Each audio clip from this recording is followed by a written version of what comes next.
हनुमान जी बचाते हैं इन 10 तरह के हर तरह तरह की बाधाओं से। चारों जुग प्रताप तुम्हारा है, प्रसिद्धि जगत उजियारा। संकट कटे मिटे सब पीरा, जो सुमरे हनुमान बलबीरा। अंतकाल रघुवर जाई, जहाँ जन्मरि भक्त काई। और देवता चितना धरी, हनुमान से ही सर्व सुख करी। सब सुख लहे तुम्हारी सन्ना, तुम रक्षक काहू को डरना। आप इसका अर्थ होता है जो भी आपकी शरण में आते हैं उस सभी को आनंद प्राप्त होता है, और जब आप रक्षक हैं तो फिर किसी का डर नहीं रहता। हिंदू धर्म के सबसे जागृत और सर्वशक्तिशाली देवताओं में एकमात्र हनुमान जी की कृपा जिस पर बरसना शुरू होती है, उसका कोई बाल भी बांका नहीं कर सकता है। 10 दिशाओं और चारों युग में उनका प्रताप है। जो कोई भी व्यक्ति उनसे जुड़ा समझो उसका संकट कटा। प्रतिदिन हनुमान चालीसा पढ़ना चाहिए। माघ शीर्ष मास के शुक्ल पक्ष की त्रयोदशी तिथि के दिन व्रत करने से और इसी दिन हनुमान पाठ जप अनुष्ठान आदि प्रारंभ करने से त्वरित फल प्राप्त होता है। हनुमान जी इस कलयुग में सबसे ज्यादा जागृत और साक्षात हैं। कलयुग में हनुमान जी की भक्ति भक्ति ही लोगों को दुख और संकट से बचाने में सक्षम है। बहुत से लोग किसी बाबा गुरु अन्य देवी देवताओं ज्योतिषियों तंत्रिकों के चक्कर में भटकते रहते हैं, क्योंकि वे हनुमान जी की भक्ति शक्ति को नहीं पहचानते हैं। ऐसे भटकते हुए लोगों का राम ही भला करे। हनुमान जी की भक्ति और हनुमान चालीसा पढ़ने से व्यक्ति खुद को इन 10 तरह से बाधाओं से बचा लेता है। लेकिन अगर आप लोग भी चाहते हैं कि भगवान विष्णु और माता लक्ष्मी का आशीर्वाद आप लोगों पर हमेशा बना रहे, तो इस वीडियो को एक लाइक करें और हमारे चैनल को सब्सक्राइब करें, और कमेंट बॉक्स में जय माता लक्ष्मी जरूर लिखें। पहला, भूत पिशाच निकट नहीं आवे, महावीर जब नाम सुनावे। अर्थ, जहाँ महावीर हनुमान जी का नाम सुनाया जाता है वहाँ भूत पिशाच पास भी नहीं फटक सकते। जिसे किसी अनजान शक्ति या भूत पिशाच आदि से डर लगता है, वे हनुमान जी का बस नाम ही जपते रहेंगे तो भयमुक्त हो जाएंगे। भूत पिशाच जैसी ऊपरी बाधाओं से परेशान व्यक्ति को बजरंग बाण का पाठ करना चाहिए, और नित्य या मंगलवार और शनिवार को हनुमान मंदिर में जाकर हनुमान जी को अगरबत्ती लगाना चाहिए। फैक्ट्री या व्यवसाय स्थान आदि पर भूत प्रेतों का साया न पड़े, इसके लिए अपने अपने प्रतिष्ठानों के ऊपर हनुमान ध्वज झंडा लगाना चाहिए। यदि यह ध्वज लाल कलर का हो, बुरी आत्माओं का प्रवेश घर में ना हो, इसके लिए द्वार पर सिंदूर से राम राम लिखकर 7 बिंदु लगा दें, जिससे आपका घर सुरक्षित रहेगा। मकान के आसपास शमशान हो या कोई खंडर भवन हो, तो ऐसे में मकान के ऊपरी हनुमान ध्वज की स्थापना कर देनी चाहिए। भय मुक्ति जीवन, यदि आप अधूरे भूत प्रेत से डरते हैं या किसी भी प्रकार का भय है, तो आप हनुमंते नमः का रात को सोने से पूर्व हाथ पैर और कान नाक धोकर पूर्व अभिमुख होकर 108 बार जप करके सो जाएं। कुछ ही दिनों में धीरे धीरे आप में निर्भयता का संचार होने लगेगा। और दूसरा, शनि और ग्रह बाधा, जिसे जिसे जिसे लगता है कि उसको शनि या अन्य किसी ग्रह की बाधा है, 7.5 ढैया या राहु की महादशा चल रही है, तो घबराने की जरूरत नहीं। और जिन पर हनुमान जी की जिस पर कृपा होती है, उसका धन और यमराज भी बाल बाका नहीं कर सकते हैं। आप प्रति मंगलवार हनुमान मंदिर जाएं और शराब व मांस के सेवन से दूर रहें। इसके अलावा शनिवार को सुंदरकांड या हनुमान चालीसा का पाठ करने से शनि भगवान आपको लाभ देने लगते हैं। शनिवार और हनुमान मंदिर में जाकर जरूर हनुमान जी को आटे के दीपक जलाएं। पहला कारण, चंद्रमा को हनुमान जी ने शनि से बचाया था तो वे चंद्रशेखर कहलाए थे। एक बार राम जप में बाधा डालने के कारण शनिदेव को हनुमान जी ने अपनी पूंछ में लपेट लपेट लिया था और अपना राम कार्य करने लग गए थे। इस दौरान शनिदेव को कई चोटें आई और बाद में जब हनुमान जी को याद आया तो उन्होंने शनिदेव को मुक्त किया। तब शनिदेव को अपनी भूल का एहसास हुआ और उन्होंने कहा कि आज के बाद मैं राम कार्य और आपके भक्तों भक्तों के कार्य में कोई बाधा नहीं डालूंगा। एक बार हनुमान जी ने शनिदेव को रावण की कैद से मुक्त कराया था। तब शनि भगवान ने वचन दिया था कि मैं आपकी किसी भी भक्ति पर अपने कब कृपा बनाए रखूंगा। दूसरा कारण, पराशर संहिता में हनुमान जी की शादी का उल्लेख है। माना जाता है कि हनुमान जी का विवाह सूर्य की पुत्री सुवर्चला से हुआ था। आंध्र प्रदेश के खम्मम में एक प्राचीन हनुमान मंदिर है जहाँ हनुमान जी के साथ उनकी पत्नी की भी मूर्ति विराजमान है। शास्त्रों में शनि महाराज को सूर्य का पुत्र मान बताया गया है। इस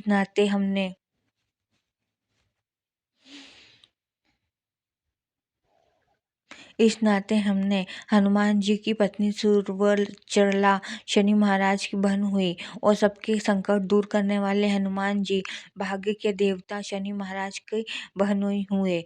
तीसरा, रोग और शोक। नासे रोग हरे सब पीरा, जपत निरंतर हनुमंत बीरा।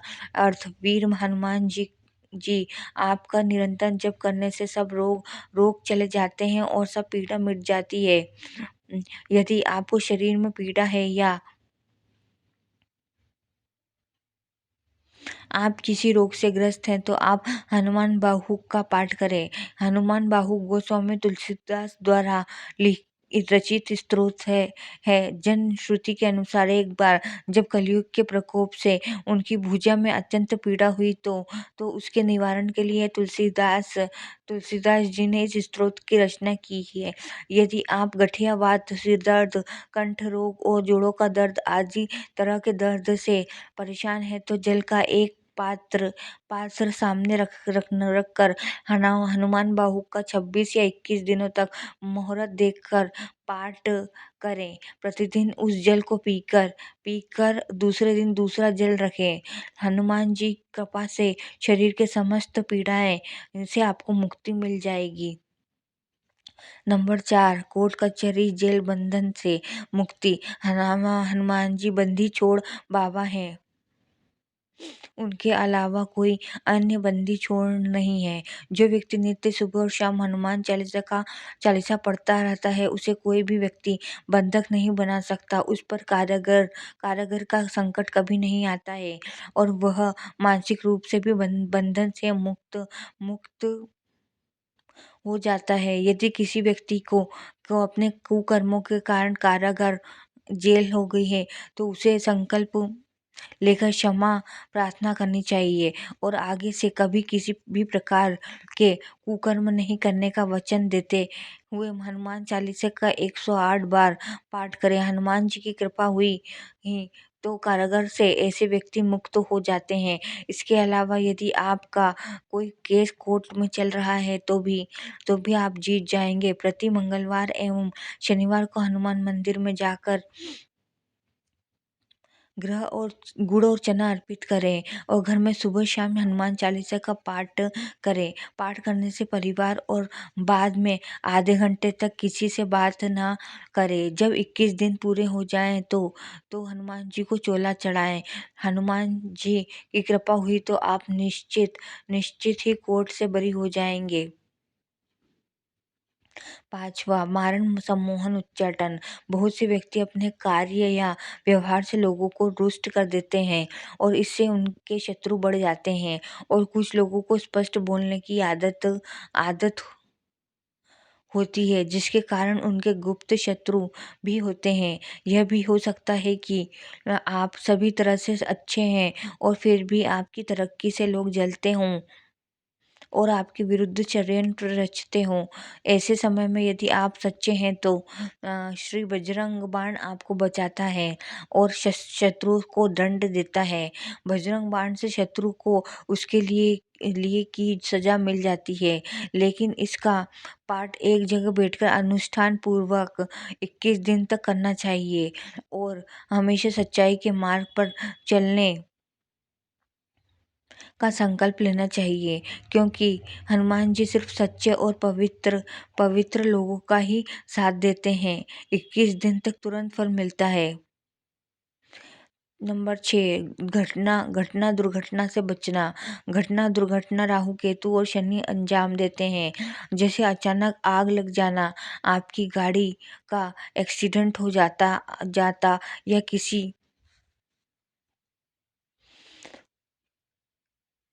या किसी मुसीबत का अचानक आ जाना। हनुमान जी को आपको सही तरह से घटना और दुर्घटना से बचा लेते हैं। इसके लिए आप सदा उनकी शरण में रहकर प्रतिदिन हनुमान चालीसा पढ़ते रहें। कभी भी सुंदरकांड भी पढ़ें और बजरंग बाण भी। और इसके अलावा सावन मंत्रों का भी ज्ञान प्राप्त कर ले। हनुमान जी का शाबर मंत्र है, अत्यंत ही सिद्ध मंत्र है और इसके प्रयोग से हनुमान जी तुरंत ही आपके आपके मन की बात सुन लेते हैं। यह मंत्र आपके जीवन के सभी संकटों और कष्टों को तुरंत ही चमत्कारिक रूप से समाप्त करने की क्षमता रखता है। हनुमान जी के कई शाबर मंत्र हैं तथा अलग अलग कार्यों के लिए हैं। नंबर 7, मंगल दोष। बहुत से लोग मंगल दोष के वजह से ग्रसित हैं और शादी के लिए मंगल को जिस स्थानों पर देखा जाता है वे 1, 4, 7, 8 और 12 भाव हैं। ज्योतिषियों के अनुसार इनमें से केवल 8वां और 12वां भाव सामान्य तौर पर खराब माना जाता है। सामान्य तौर का अर्थ होता है कि विशेष परिस्थितियों में इन स्थानों पर बैठा मंगल भी अच्छे परिणाम दे सकता है। ऐसा माना जाता है कि 28 वर्ष की उम्र के बाद यह दोष समाप्त होता है, शुरू हो जाता है। मंगलवार के दिन व्रत रखकर सिंदूर से हनुमान जी की पूजा करने एवं हनुमान चालीसा का पाठ करने से मंगल दोष शांत होता है। और इसके अलावा लाल वस्त्र में मसूर दाल, रक्त चंदन, रक्त पुष्प, मिष्ठान एवं दिव्य द्रव्य लपेट कर नदी में प्रवाहित करने से मंगल दूर होता है। 8वां, कर्ज से मुक्ति। यदि किसी कारणवश आप कर्ज में डूब गए हैं या कर्ज से परेशान हैं तो हनुमान भक्ति से कर्ज से छुटकारा पा सकते हैं और कर्ज से मुक्त होना आसान नहीं होता है, लेकिन कठिन भी नहीं है। हनुमान जी की कृपा हुई तो तुरंत ही इससे मुक्ति हो जाएगी। मंगलवार का दिन हनुमान जी का माना जाता है। यह दिन कर्ज से मुक्ति के लिए सबसे उत्तम है।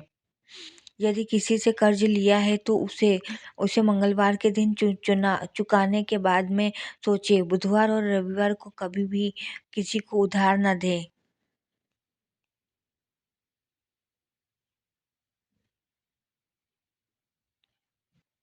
मंगलवार को हनुमान मंदिर का पाठ करके हनुमान मंदिर में नारियल रखना अच्छा माना जाता है।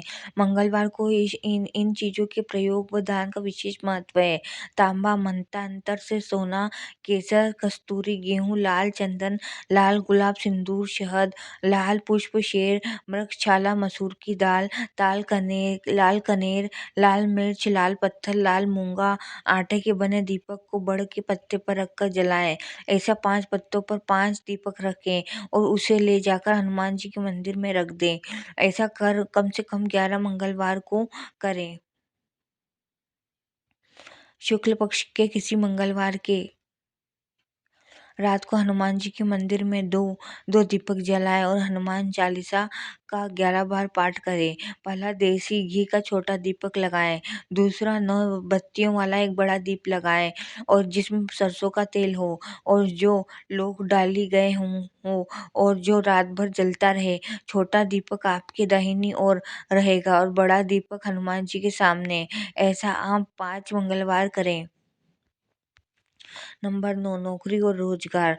आप बेरोजगार हैं या आपका व्यापार नहीं चल रहा है, तो आप मंदिर में मंगलवार के दिन सुंदरकांड का पाठ करें। प्रतिदिन हनुमान चालीसा का भी पाठ करें और प्रति मंगलवार को हनुमान जी के मंदिर जाएं। हो सके तो 5 शनिवार को हनुमान जी को चोला चढ़ाएं। यदि यह संभव नहीं हो तो 5 बार कभी भी किसी भी शनिवार को चोला चढ़ाएं। और आप अपने संस्थान में एक लाल कपड़े में नारियल को नाड़े से बंध कर एक को लटका दे। दूसरा, यदि आप नौकरी पाना चाहते हैं तो नौकरी के लिए इंटरव्यू देने जाएं तो जेब में लाल रुमाल या कोई लाल कपड़ा रखें। संभव हो तो शर्ट भी लाल पहने। आप जितना अधिक लाल रंग का प्रयोग कर सकते हैं करें, लेकिन यह याद रखें कि लाल रंग भड़कीला ना लगे, सौम्य लगे। नंबर 10, तनाव या चिंता। बहुत से लोगों को अनावश्यक भय और चिंता सताती रहती है, जिसके कारण वे तनाव में रहने लगते हैं और तनाव में रहने की आदत भी हो जाती है, और जिसके चलते व्यक्ति कई तरह के रोग से भी घिर सकता है। ऐसा व्यक्ति को मन ही मन हनुमान जी के मंत्र हनुमंते नमः या हनुमंते नमः का जप करते रहना चाहिए। रात में सोते समय उन्हें 108 बार इस मंत्र का जप करके सो जाना चाहिए और सुबह उठकर नित्य कर्म में से निपटने के बाद एक आसन पर बैठकर इस मंत्र का जप करना चाहिए। धीरे धीरे भय, चिंता, तनाव और आशंका मिटने लगेगी। यह तमाम जानकारी जन रुचि में ध्यान में रखकर दी जा रही है, और ज्योतिष और धर्म के उपाय और सलाहों को अपनी आस्था और विश्वास पर आजमाएं। वीडियो का उद्देश्य मात्र आपको बेहतर सलाह देना है, और इस संदर्भ में हम किसी भी प्रकार का कोई दावा नहीं करते हैं। दोस्तों, आज की हमारी वीडियो आपको कैसी लगी हमें कमेंट करके बताएं। अगर आपको हमारी वीडियो अच्छी लगी तो कमेंट बॉक्स में जय माँ लक्ष्मी जरूर लिखें। माता लक्ष्मी आप पर सदैव अपनी कृपा बनाए रखे। वीडियो के अंत तक बने रहने के लिए धन्यवाद।